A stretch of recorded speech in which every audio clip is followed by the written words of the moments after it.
मो पाखे किसी अटा अच्छी एवं ता उपरे मु एक खाली काच बोतलटी को रखुछि। वर्तमान किसी समय पर जदि मुझे काच बोतलटी को अटा उपर उठेदेवी मु लक्ष्य करुच्ची अटा उपरे किसी खालुआ स्थान सृष्टि होइछि। वर्तमान मु कौन करी आउ एक काच बोतल पानी भर्ती करी आनिबी पुनश्च से अटा उपर रखिबी।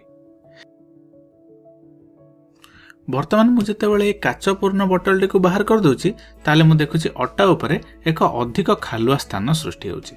ठीक अछि, एट लक्ष्य कर।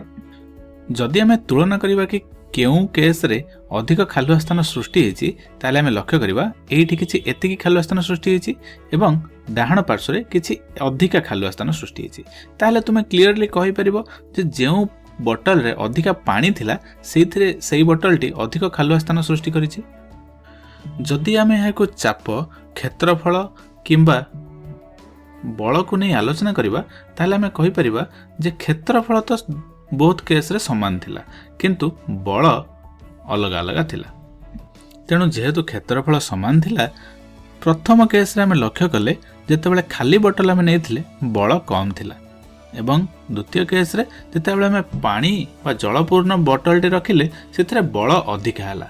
तेणु बल समान क्षेत्रफल उपरे अधिक हेबा कारण चाप अधिक सृष्टि हैला एवं आमे देखिले जे द्वितीय केस रे अधिक खालुआ स्थान सृष्टि हैला।